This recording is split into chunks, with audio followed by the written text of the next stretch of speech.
Cara, o orçamento da União, não teve, não. Atropelou para votar o orçamento e saiu de lá, o presidente do Congresso, Davi Alcolumbre, se jactando e meio que se defendendo das acusações, não são acusações, é uma leitura muito óbvia, das acusações de que teria deixado o orçamento para ser votado agora como forma de fazer pressão pela aprovação, pelo acerto, pelo acordo em função das emendas parlamentares. O Davi Alcolumbre aqui não. Foi exatamente isso que fez sob a liderança do senhor. O senhor liderou, já sabendo que voltaria formalmente a presidir o Senado, porque nunca deixou de mandar no Congresso, a partir do Senado, a partir da Comissão de Constituição e Justiça, o senhor, inclusive confirmado pela forma como votaram ontem, né? Sem leitura, sem nenhuma análise, sem discussão, no final de 2024, para votar dessa maneira, abaciada, poderiam ter votado no ano passado, junto com o pacotinho fiscal de Haddad. Não votaram por quê? Porque quiseram deixar a faca no pescoço do governo e do Supremo. Né? Quiseram deixar um elemento de pressão para o governo não se acomodar. Olha só, a gente aprovou o pacotinho, aprovou um monte de coisa, mas o orçamento a gente vai deixar aberto. Isso significando instrumento de pressão óbvia, instrumento de pressão óbvio, né? Não óbvio, sobre o governo. Quer aprovar? Precisa aprovar para poder gastar, né? Que é o que o governo faz de melhor. Sem o orçamento aprovado, fica limitada essa gastança. Então, nós temos que chegar a um acordo sobre as emendas parlamentares, e eles chegaram àquele projeto de resolução, aquela resolução do Congresso Nacional que criou, parasitando a emenda de comissão, a emenda de líder partidário.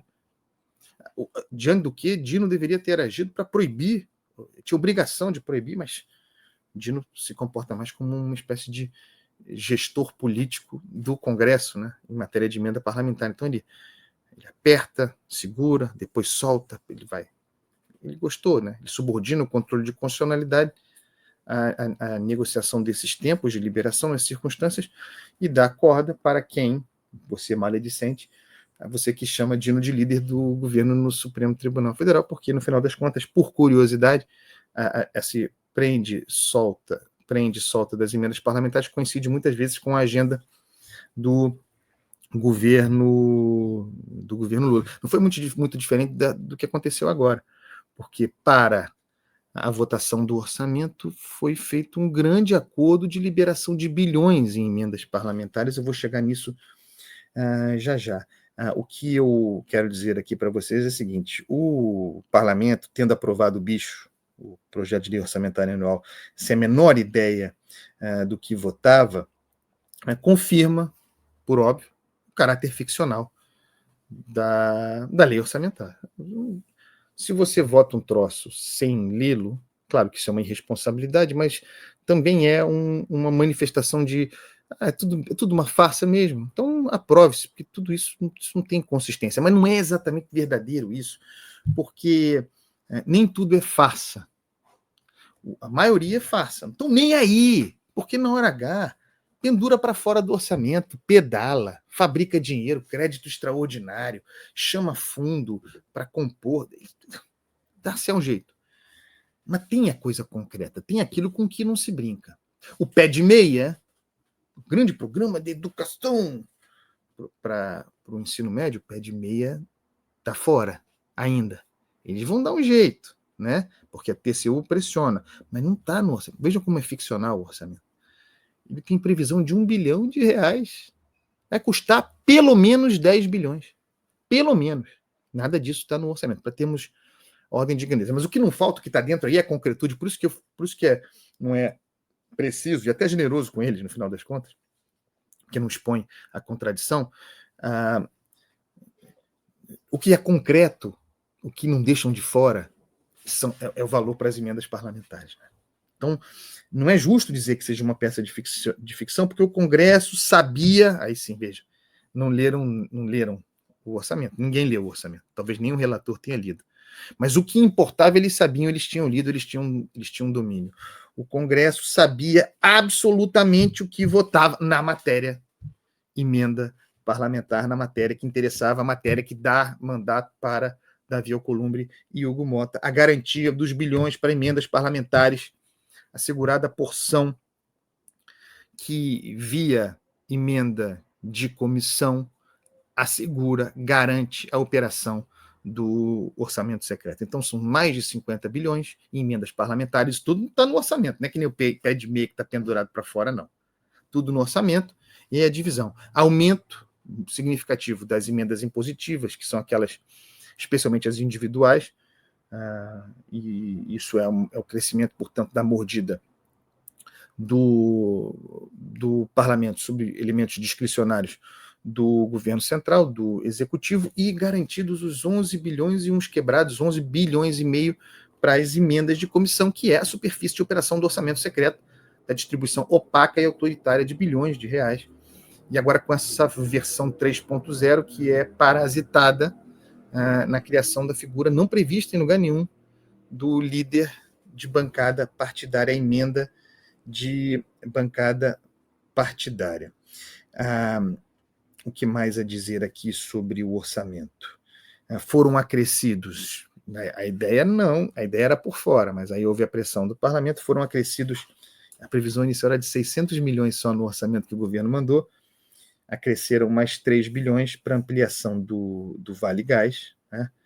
Não existe gás de graça, né? Essa conta virá, mas o orçamento, portanto, tem 3,6 bilhões para Vale Gás, e em 2026 vai aumentar muito essa conta, hein? Porque vai ter o gás para todos, né? Todo mundo recebendo gás e nós pagando essa conta. Olha aqui o grau de ficção do nosso orçamento.